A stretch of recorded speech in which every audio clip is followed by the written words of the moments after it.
Welcome to the podcast series The New Student Pharmacist, where we discuss chemistry and pharmacy, as well as leaders in pharmacy careers, community, and chemistry and pharmacy research. We encourage you to support the work we are doing and follow us on Spotify and Apple Podcasts by subscribing for free. Note, the views on the podcast represent those of my guest and I.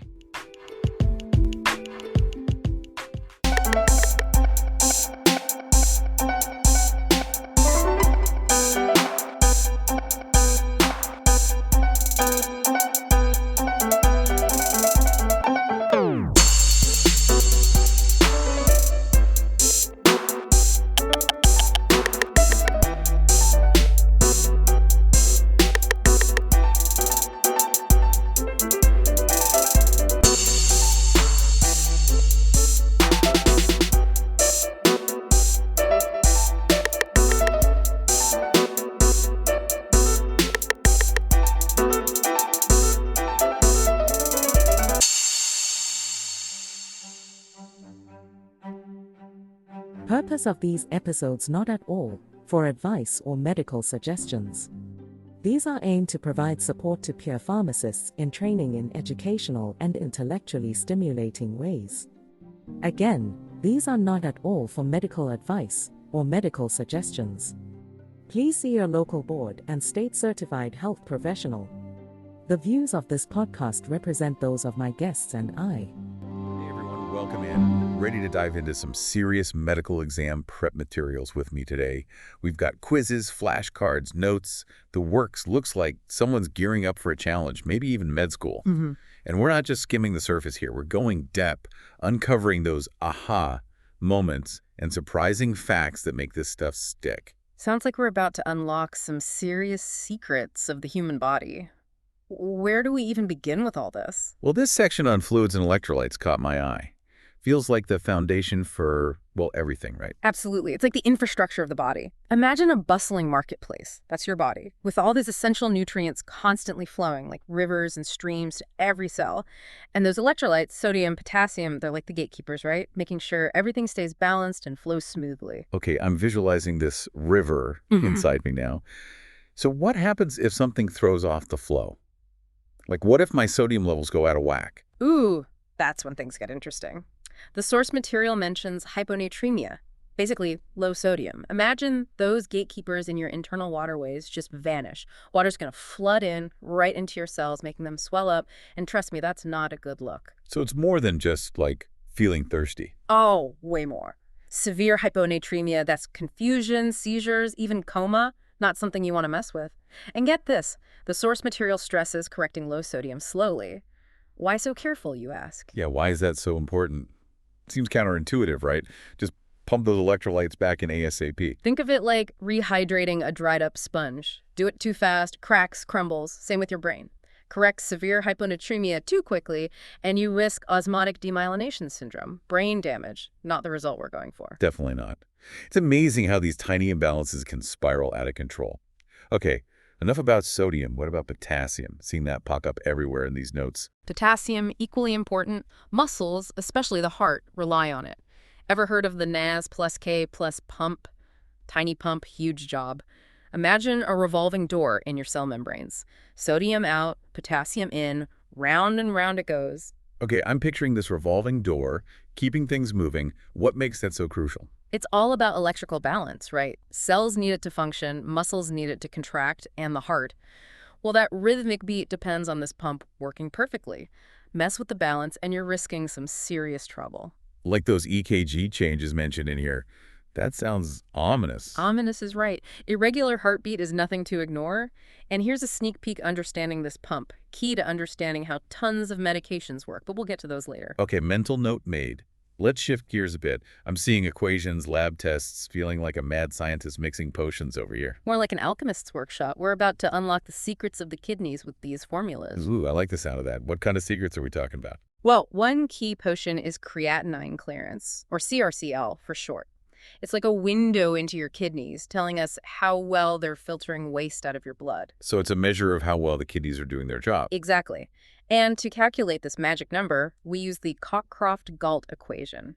Sounds intimidating, but it's just age, weight, and serum creatinine, another thing your kidneys filter, all plugged into a formula. Seeing how this equation plays a big role in figuring out drug dosages.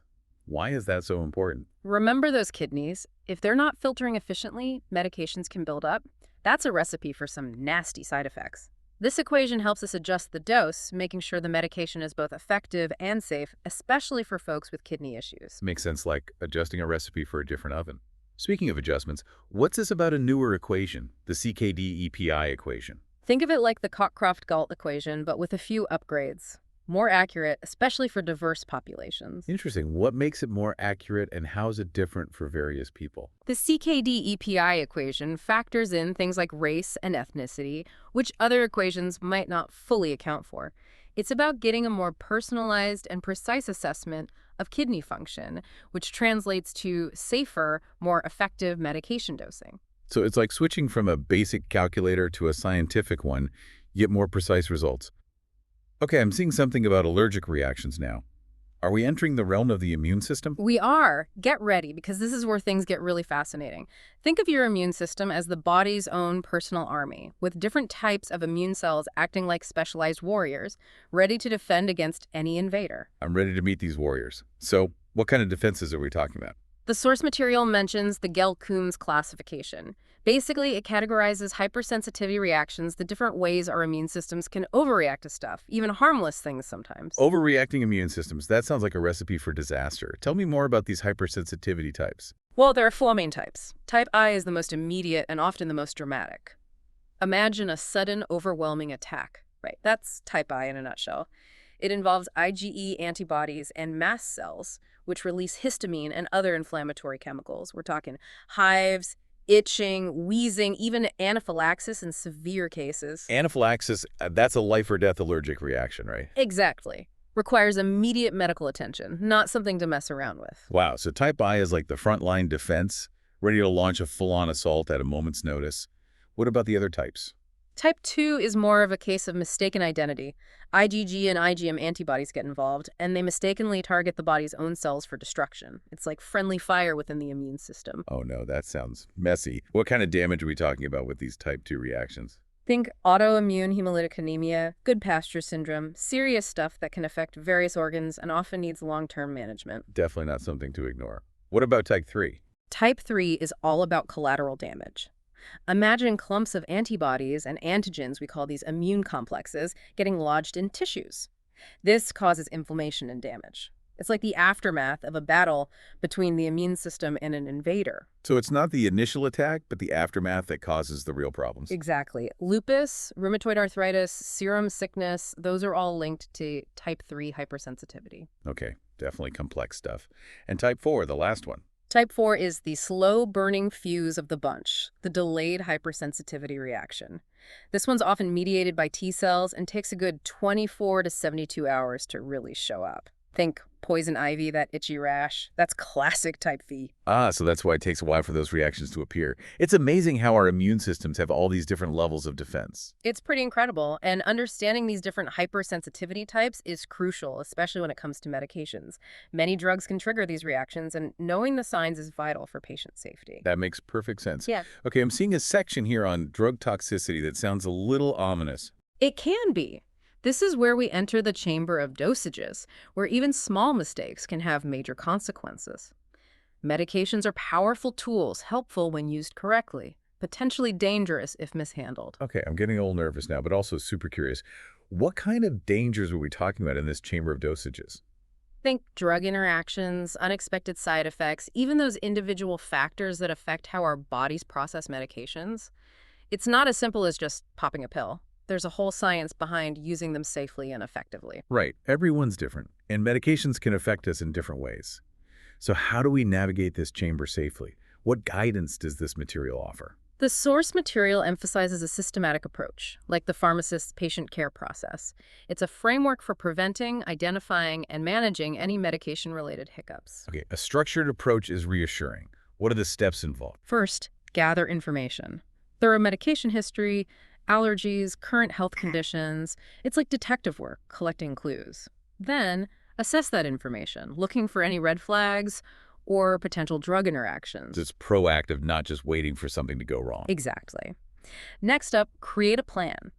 Adjust dosages, maybe suggest alternative meds, provide clear patient education, whatever it takes to address those potential problems. Okay, so it's customized for each patient. You got it. Then comes implementation, putting that plan into action. And finally, follow-up is key.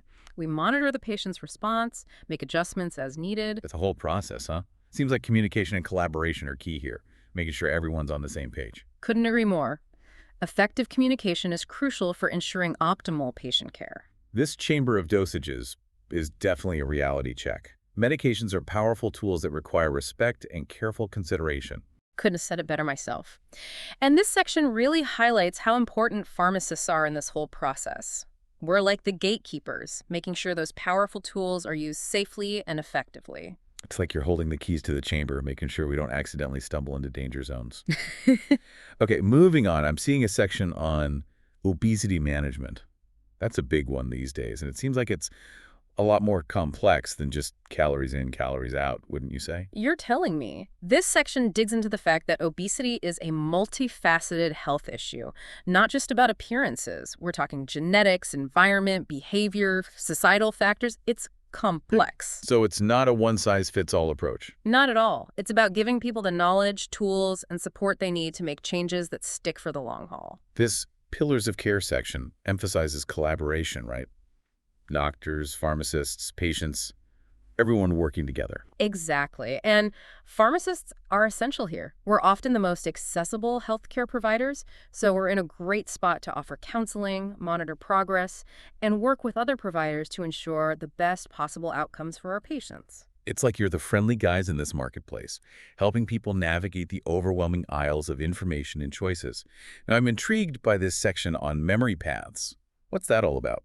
This section reminds us that it's not enough to just learn something once we need to retain it, recall it when it matters. It's about finding those memory pathways in our brains that make information stick. Right, because understanding something in the moment is one thing, but remembering it later, when you actually need it, that's the real challenge. Exactly. And the source material talks about things like spaced repetition, basically, revisiting information at increasing intervals, and active recall, which forces your brain to work a bit harder to retrieve those memories. So it's like building mental muscles. Exactly. And don't underestimate the power of visuals, stories, even humor, anything that makes the information more engaging and memorable. I love that. Turning learning into an adventure, not a chore. That's the idea. The more we can make learning fun and meaningful, the more likely it is to stick. This memory paths section is a great reminder that learning is a journey, not a destination. Okay, I'm seeing a whole section on medication mechanisms of action. I think things are about to get really interesting. Absolutely. This is where we delve into the nitty-gritty of how medications actually work in the body. It's like taking a peek behind the curtain to see the magic in action. Okay, so we talked about the Na+K+ pump earlier, but I'm guessing there's a whole lot more going on inside our cells. Oh, you have no idea. The source material mentions NSAIDs, warfarin, digoxins, statins, and those are just a few examples. Let's start with NSAIDs, since most people are familiar with those. Like ibuprofen and naproxen. Those are for pain relief, right? Exactly. They work by inhibiting KOX1 and KOX2 enzymes. Without getting too deep into the weeds, these enzymes are involved in producing prostaglandins, which are chemicals that contribute to pain and inflammation. So by blocking those enzymes, NSAIDs essentially reduce pain and inflammation. You got it. But here's the thing, they can also cause side effects, especially for people with kidney problems or a history of stomach ulcers. Which makes sense given what we discussed earlier about creatinine clearance and how those kidneys play a role in processing medications. Exactly. Now let's talk about warfarin. It's an anticoagulant, often prescribed to people at risk of strokes or heart attacks. So it's like a blood thinner. Exactly. It prevents blood clots by inhibiting vitamin K-dependent clotting factors. Essentially, it interferes with the whole blood clotting cascade. So it's like throwing a wrench into the clotting process. Yeah. But I imagine that requires careful monitoring, right? Yeah. Too much warfarin and you could have excessive bleeding. Precisely. Warfarin has what we call a narrow therapeutic index. That means the effective dose is pretty close to the dose that can cause problems. So we monitor something called the INR, or International Normalized Ratio, with regular blood tests. Makes sense. You need to find that sweet spot between preventing clots and avoiding excessive bleeding. Okay, what about digoxin? What's its claim to fame? Digoxin is a cardiac glycoside, often used for heart failure and certain types of irregular heartbeats. And guess what? It works by inhibiting that Na plus K plus pump we talked about earlier. Ah, the revolving door makes a comeback. Mm. So if you inhibit that pump, what happens to the heart? Well, inhibiting the Na plus K plus pump increases the amount of calcium inside heart muscle cells, and that extra calcium, it's like giving those cells a power boost, making the heart beat stronger and more efficiently. Wow, that's amazing. But messing with that crucial pump must come with some potential downsides. You're right to be cautious. Digoxin can disrupt those electrolytes, especially potassium, and that can lead to, you guess it, heart rhythm problems, another med that requires careful monitoring. Definitely not for the faint of heart. What about statins? Those seem to be everywhere these days. They are. Statins are like cholesterol-lowering superheroes, reducing the risk of those dreaded heart attacks and strokes. They work by inhibiting an enzyme called HMG-CoA reductase. Okay, and what does HMG-CoA reductase do? It's a key player in cholesterol production. So by blocking this enzyme, statins essentially tell the liver to chill out on the cholesterol production. Got it. Less cholesterol in the system, less risk of those artery clogging plaques. Makes sense. Exactly. But here's where things get tricky. Statins can interact with other medications. Ah, yes, those pesky drug interactions. What should we watch out for with statins? This might surprise you, but grapefruit juice is a big no-no with certain statins. Something in grapefruit juice messes with the way the liver breaks down those statins, and that can lead to dangerously high levels of the medication in the bloodstream. Grapefruit juice. Seriously, who knew? That's a great reminder to always check with your doctor or pharmacist before starting any new medications or supplements, even something as seemingly harmless as grapefruit juice. Absolutely. We're here to help people navigate those potential interactions and make safe, informed decisions about their medications. Well, this has been an eye-opening exploration of medication mechanisms of action. I feel like I have a whole new appreciation for the complexities happening inside our bodies. Me too. And we've only just scratched the surface. Pharmacology is a constantly evolving field, full of surprises and endless opportunities for discovery. It's like we've been given a backstage pass to the intricate workings of drug interactions, seeing how these chemical messengers can either cooperate or clash within the bustling metropolis of our bodies. I know, right? It's like suddenly realizing that every medication we take is part of this complex web of interactions happening within us. Yeah. It's both fascinating and a little intimidating, wouldn't you say? Absolutely. And these interactions can have a huge impact on how those medications work or don't work in the body. The source material highlights a few examples that really stood out to me, situations where medications can either join forces for the greater good or get into a bit of a pharmacological brawl. A pharmacological brawl. I like the sound of that. So tell me, what are some of these medication matchups we should be aware of? Give me the inside scoop. Well, one interaction that caught my eye involves clopidogrel, which is often prescribed to prevent blood clots, and omeprazole, a common heartburn medication. Seems harmless enough, right? Two medications, each with a specific job to do. Okay, so clopidogrel and omeprazole, what's the issue there? Why is that combination something to watch out for? Well, here's the thing. Clopidogrel is like the security guard for your blood vessels, preventing those pesky platelets from sticking together and forming clots. So it's like making those platelets slippery so they can't clump together and cause trouble. Exactly. But here's where things get interesting. Clopidogrel relies on a specific enzyme in the liver, CYP2C19, to transform it into its active clot-fighting form. Think of CYP2C19 as the security guard's trainer, making sure it's ready for action. Okay, so CYP2C19 is essential for clopidogrel to do its job effectively. Where does omeprazole fit into all of this? Well, omeprazole, that heartburn helper, also happens to inhibit the CYP2C19 enzyme.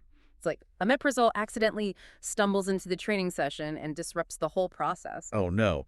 So omeprazole is essentially interfering with clopidogrel's ability to do its job. That doesn't sound good. You're exactly right. And this can have serious consequences, potentially increasing the risk of blood clots in people taking both medications. It's a prime example of why understanding drug metabolism is so important. It's like knowing the traffic patterns in a busy city. You can anticipate potential bottlenecks and find alternative routes. Exactly. It's about recognizing that medications don't exist in isolation within the body. They interact with each other, with our enzymes, with our entire system. It's a delicate dance, and sometimes those dance partners don't quite get along. So are there other types of drug interactions we should be aware of? What other moves are on this pharmacological dance floor? Well, sometimes medications can be quite cooperative, like a graceful waltz where their effects blend together beautifully. We call those additive interactions. Okay, that makes sense. So if you take two medications that both lower blood pressure, for instance, you might end up with a blood pressure that's lower than desired. You got it. It's all about balance, right? Too much of a good thing, and you can tip the scales in the wrong direction. It's like stacking discounts on top of each other. You could end up with a bigger price reduction than you bargained for, which might seem great at first, but could lead to unintended consequences down the line. Exactly. And then there are those dynamic duos, the medication pairs that seem to amplify each other's effects, like a perfectly synchronized tango. We call that synergism. Okay, so it's like those medications are teaming up to create a more powerful effect. Any examples come to mind? The source material mentions ritonavir and lopinavir, which are often used together to treat HIV. Ritonavir basically boosts the levels of lopinavir, making it more effective at suppressing the virus. It's like ritonavir is the wingman, helping lopinavir really shine on the dance floor. So it's like ritonavir is giving lopinavir a power-up. That's incredible. But I imagine not all synergistic interactions are beneficial, are they? You're absolutely right. Sometimes those amplified effects can be detrimental. The source material mentions something called serotonergic toxicity, which can happen when certain medications that increase serotonin levels are combined. Serotonin, that's the neurotransmitter associated with mood, right? The happy chemical. That's the one. It's involved in mood regulation, sleep, appetite, lots of important functions. But too much serotonin, not a good look. Okay, so what happens when serotonin levels get too high? What does that look like? It can be as mild as tremors, sweating, diarrhea, or as serious as high fever, seizures, even coma. Not something you want to mess with. Wow, that sounds intense. So what types of medications can cause this serotonergic surge? Certain antidepressants, migraine medications, even some over-the-counter cough and cold remedies can mess with serotonin levels. Okay, so it's crucial to be aware of these potential interactions, even with over-the-counter products. Always best to check with a doctor or a pharmacist before mixing and matching, right? Absolutely. We're trained to spot those potential interactions and help people make safe, informed decisions about their medications. Now, speaking of information, I'm noticing a lot of material here about lab tests. It seems like they're essential for navigating the complexities of medications. What do you think? It's like those lab tests are giving us a peek under the hood, showing us what's happening in the body at a molecular level. They're essential for diagnosing conditions, monitoring medication therapy, and assessing overall health. Precisely. It's like having a window into the body's inner workings. Are there any specific lab tests that stand out to you as particularly important in this context? Well, we've talked a lot about electrolytes and kidney function, so those seem particularly relevant. The source material mentions the basic metabolic panel, or BMP, and the complete blood count, or CBC. Those are pretty standard, right? Absolutely. The BMP is like a quick snapshot of those crucial electrolytes, along with glucose levels, and a glimpse into how well the kidneys are functioning. So it's like a quick check on some of those crucial gatekeepers and revolving doors we talked about earlier. What about the CBC? What insights does that provide? The CBC is like taking inventory of our blood cells. It measures the different types, red blood cells, white blood cells, platelets, and makes sure we have enough of each type to keep things running smoothly. Right. Those are the workhorses of our circulatory system, transporting oxygen, fighting infections, and helping with clotting. What kind of things can we learn from those blood cell counts? Oh, all sorts of things. Abnormalities in those counts can be red flags for a wide range of conditions, from anemia to infections to bleeding disorders. It's an incredibly valuable tool. It's like a head count of the blood cells, making sure everyone's present and accounted for and ready for action.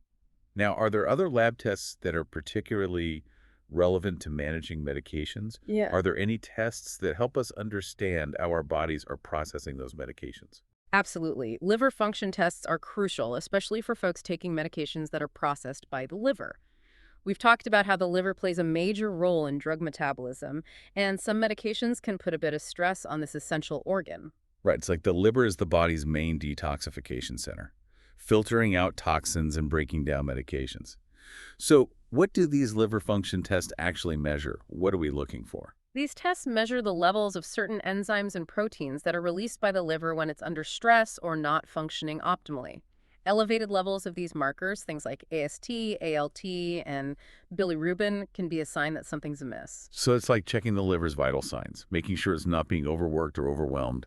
It sounds like these lab tests are essential tools for healthcare providers. They absolutely are. They provide that objective data, those concrete measurements that help us make informed decisions about medications, dosages, and overall patient care. But remember, lab tests are just one piece of the puzzle. We have to consider the whole picture, the patient's medical history, their current medications, their lifestyle, their values, to make the best decisions for their individual needs. That makes a lot of sense. It's about connecting the dots. And speaking of connections, I'm seeing a section in this material on specific disease states and how we use medications to manage those conditions. It's like taking all this knowledge about pharmacology, the drug interactions, the mechanisms of action, and putting it into practice. Absolutely. This is where the rubber meets the road, where we take all those pharmacological principles and apply them to real-life situations. And this section delves into the nuances of tailoring medication therapy to individual patient needs, considering factors like age, other medical conditions, potential drug interactions, and even lifestyle considerations. Sounds like a delicate balancing act, finding that perfect regimen for each patient. Are there any particular disease states that stood out to you in this material?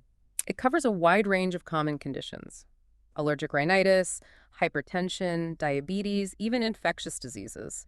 These are conditions that many people experience, so it's incredibly relevant to everyday clinical practice. Those are all great examples. Yeah. Let's start with allergic rhinitis, since it's springtime allergy season, and I'm feeling it. My eyes are itchy just thinking about it. I hear you.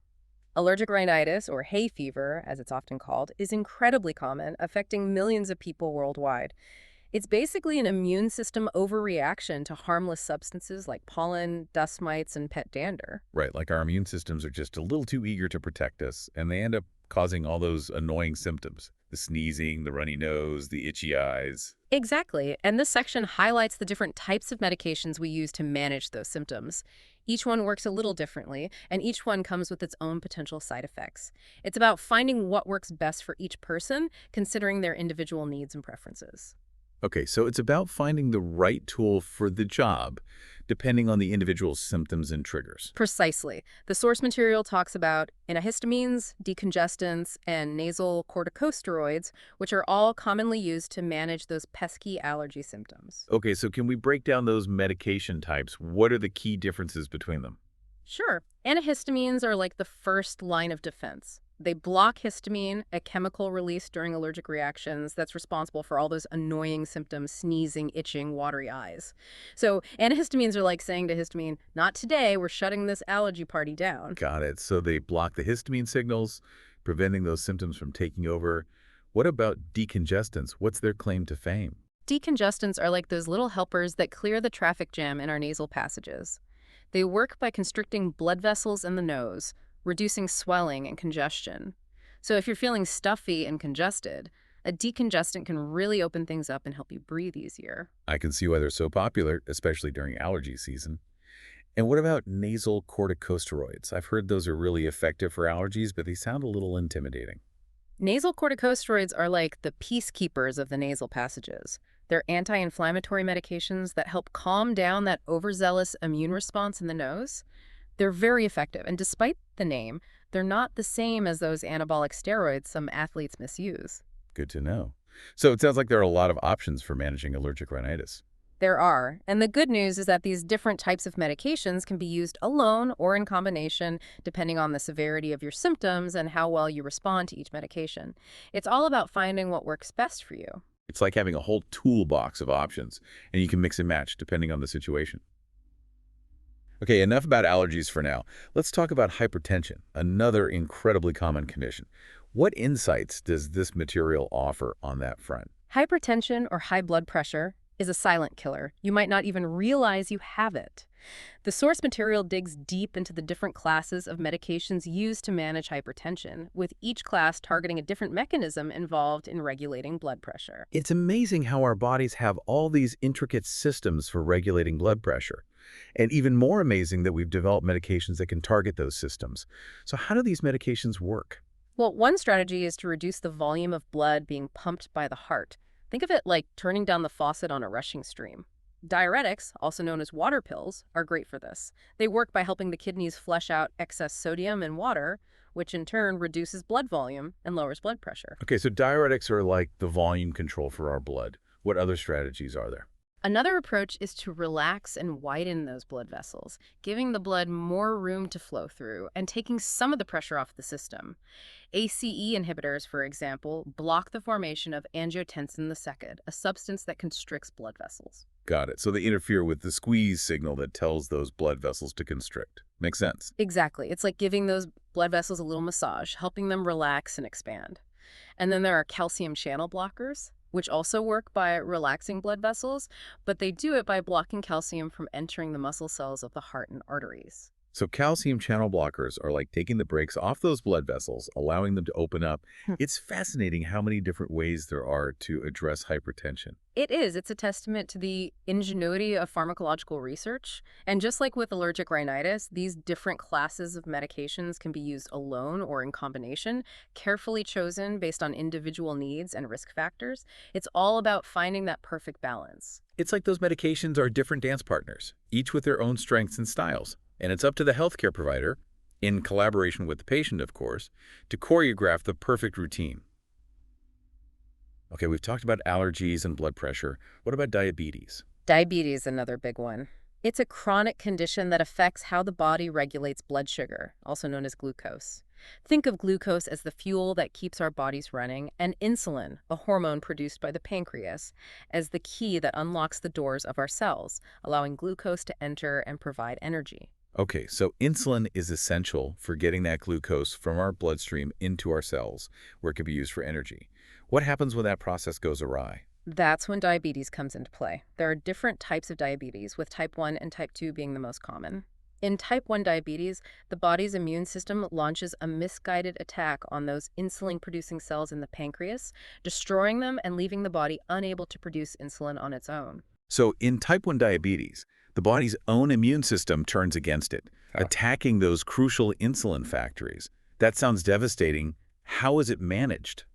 People with type 1 diabetes require lifelong insulin therapy, essentially replacing the insulin their bodies can no longer make. So it's like providing the body with the insulin key it needs to unlock those cellular doors and let the glucose in. What about type 2 diabetes? How is that different? In type 2 diabetes, the body might still be producing insulin, but not enough, or the cells have become resistant to insulin's effects.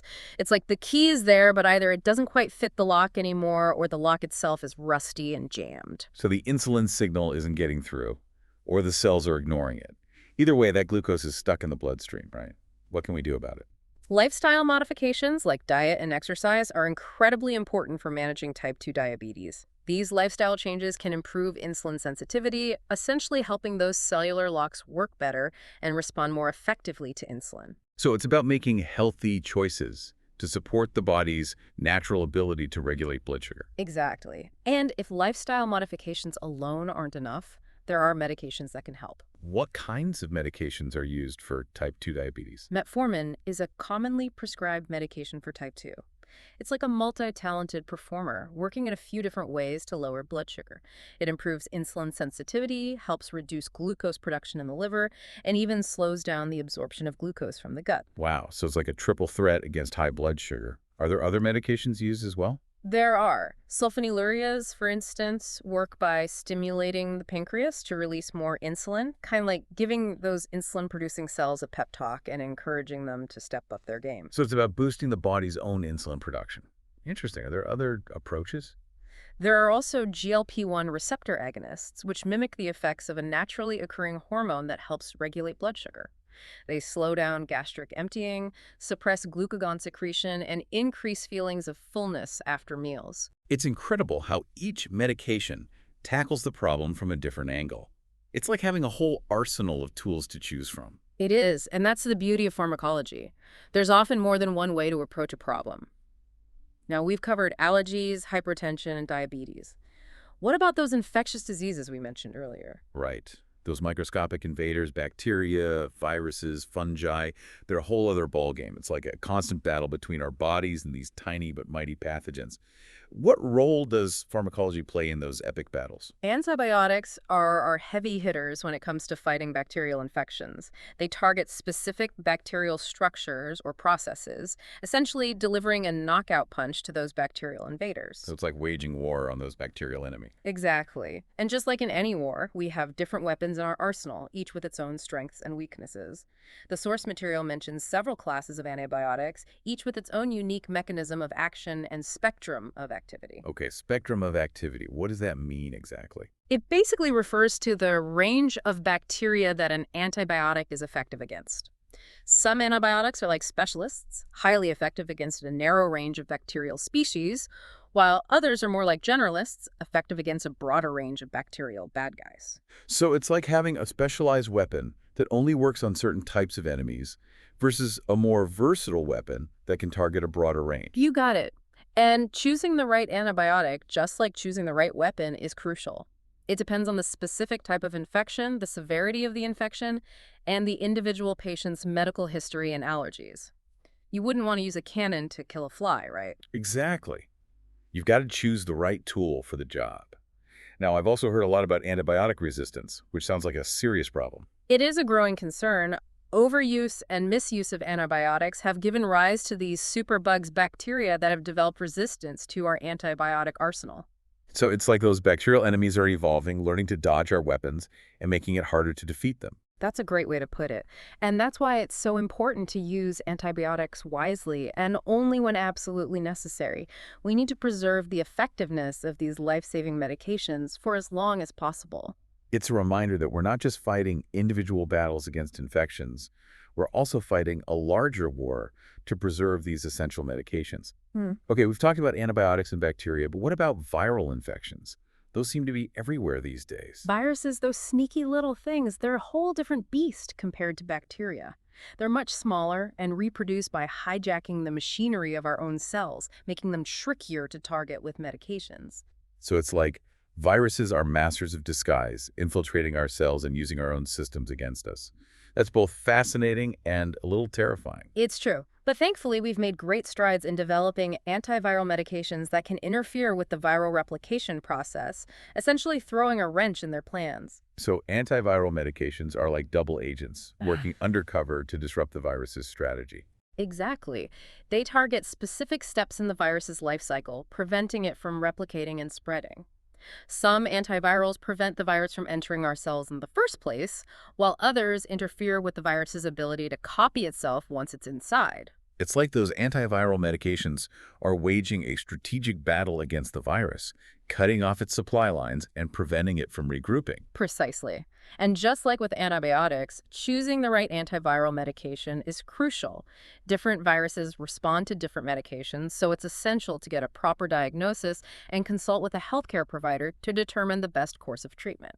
This is all incredibly fascinating. It really highlights the complexity of treating infectious diseases, both bacterial and viral, and the importance of having a well-stocked arsenal of medications at our disposal.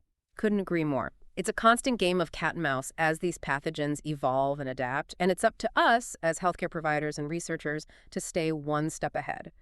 But it's not just about having the right medications. It's also about ensuring those medications are used appropriately and effectively, which is where patient counseling comes in. Patient counseling, that's a crucial aspect of pharmacology. Yeah. It's about bridging the gap between the science of medications and the human experience of taking them. Exactly. It's about empowering patients to be active participants in their own health, giving them the knowledge and support they need to navigate their medications safely and effectively. It's like translating that complex medical jargon into everyday language that people can understand and act upon. It's about meeting people where they are and providing clear, compassionate guidance. Absolutely. And it's about more than just rattling off a list of instructions. It's about building rapport, establishing trust, and creating a safe space for people to ask questions and share concerns. It's about having a conversation, not just a lecture. Precisely.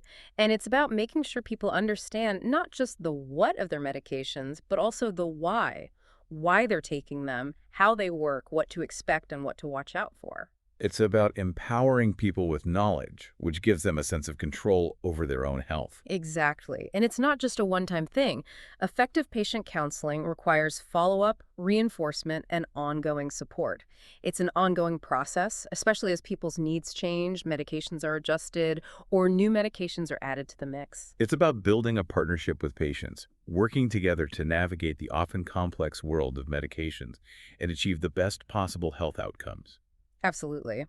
Now, speaking of complexity, I'm noticing a section here on drug development. It's like we're getting a behind-the-scenes look at how those incredible medications we rely on are discovered, developed, and brought to market. I know, right? It's easy to take those medications for granted.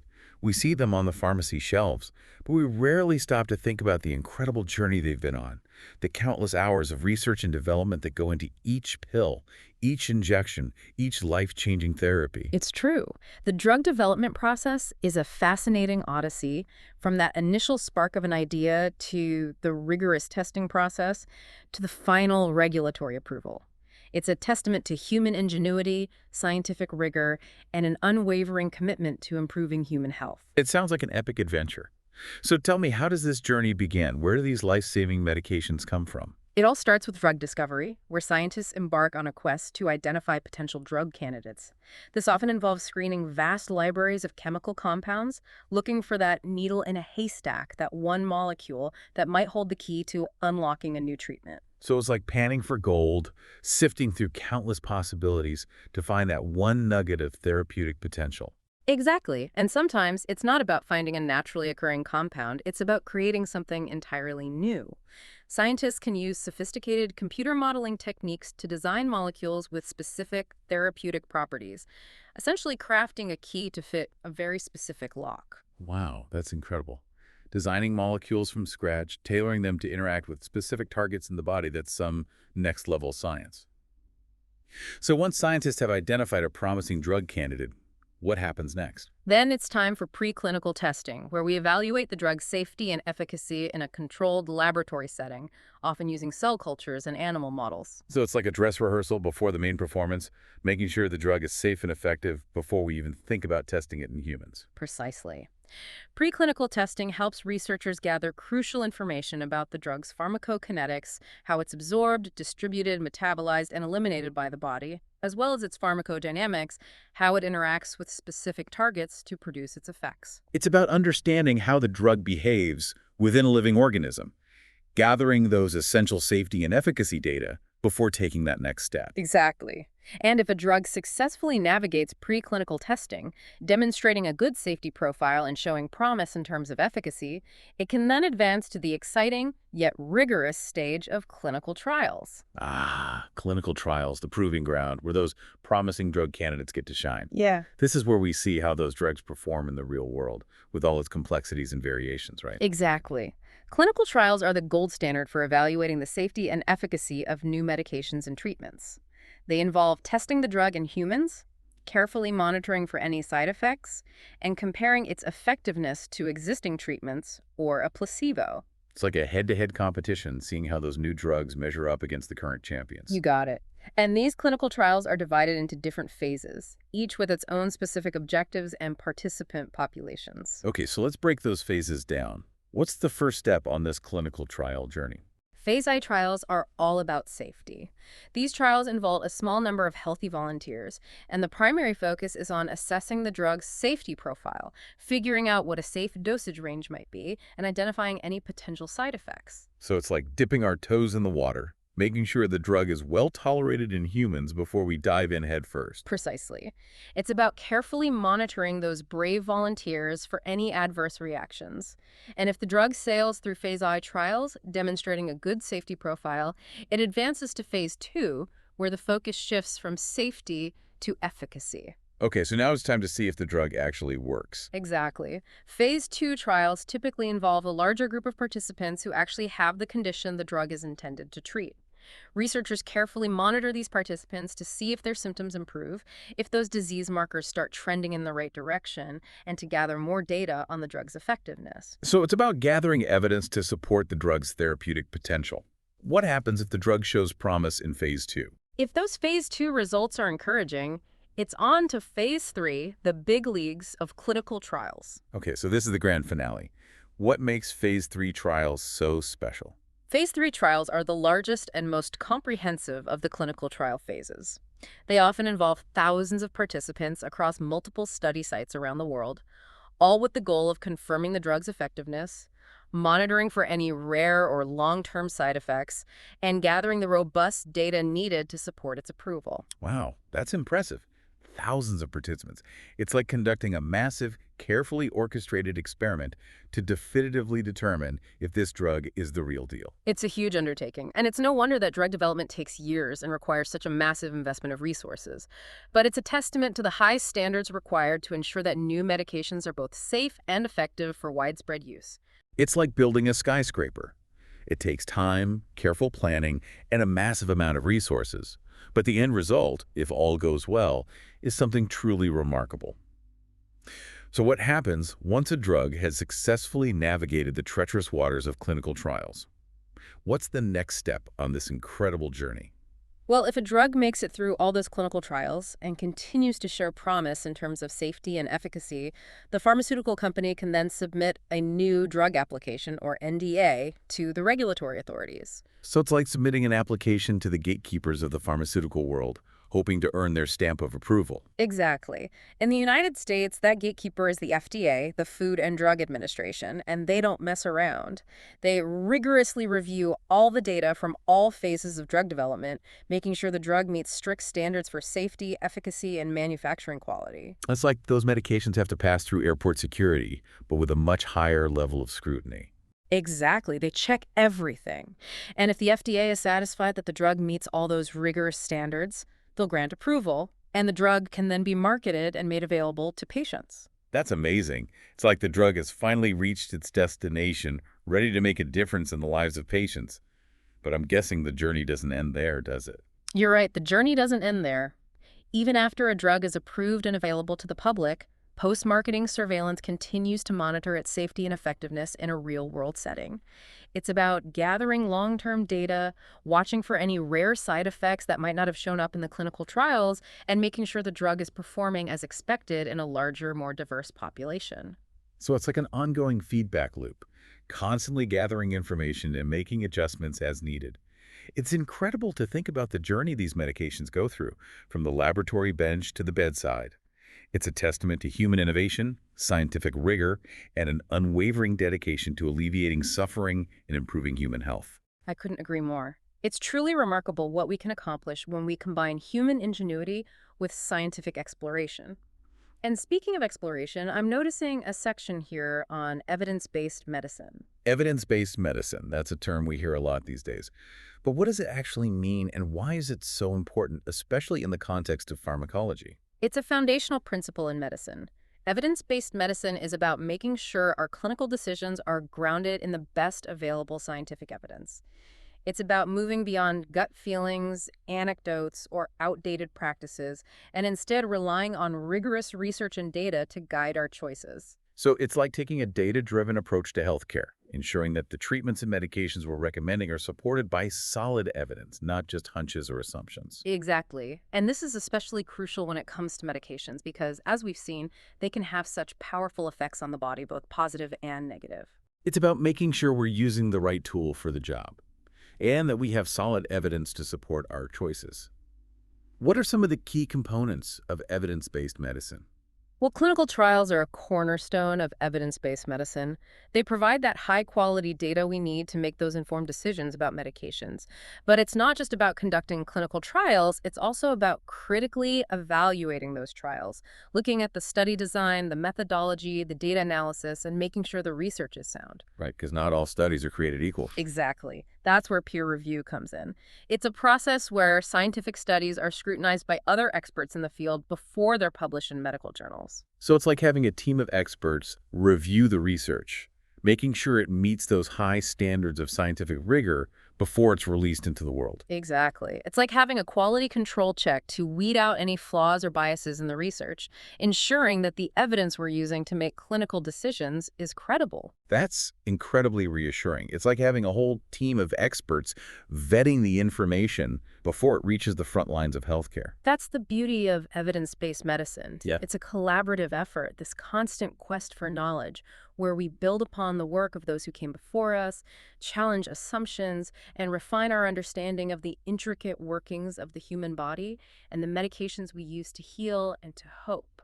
It's like we're all part of this grand scientific tapestry, each thread representing a new discovery, a new insight, a new step forward in the ongoing pursuit of better health and well-being. I love that analogy. It beautifully captures the interconnectedness of medical knowledge. We're all contributing to this ever-evolving tapestry, constantly adding new threads and enriching the overall design. This deep dive has been incredibly eye-opening, and I want to thank you for sharing your expertise and insights with us. The pleasure was all mine. It's always a joy to explore these concepts and share the wonders of pharmacology with others. And to our listeners, we hope this deep dive has sparked your curiosity, expanded your understanding of medications, and inspired you to continue learning and exploring the fascinating world of medicine. Remember, knowledge is power, especially when it comes to our health. So stay curious, stay informed, and stay engaged in this ever-evolving field. Until next time. Purpose of these episodes not at all for advice or medical suggestions. These are aimed to provide support to peer pharmacists in training in educational and intellectually stimulating ways. Again, these are not at all for medical advice or medical suggestions. Please see your local board and state-certified health professional. The views of this podcast represent those of my guests and I. Thanks for listening to the podcast series The New Student Pharmacist, where we discuss chemistry and pharmacy, as well as leaders in pharmacy careers, community, and chemistry and pharmacy research. We encourage you to support the work we are doing and follow us on Spotify and Apple Podcasts by subscribing for free. We are so glad that you were able to tune in today. Note, the views on the podcast represent those of my guest, and I take care and all the best.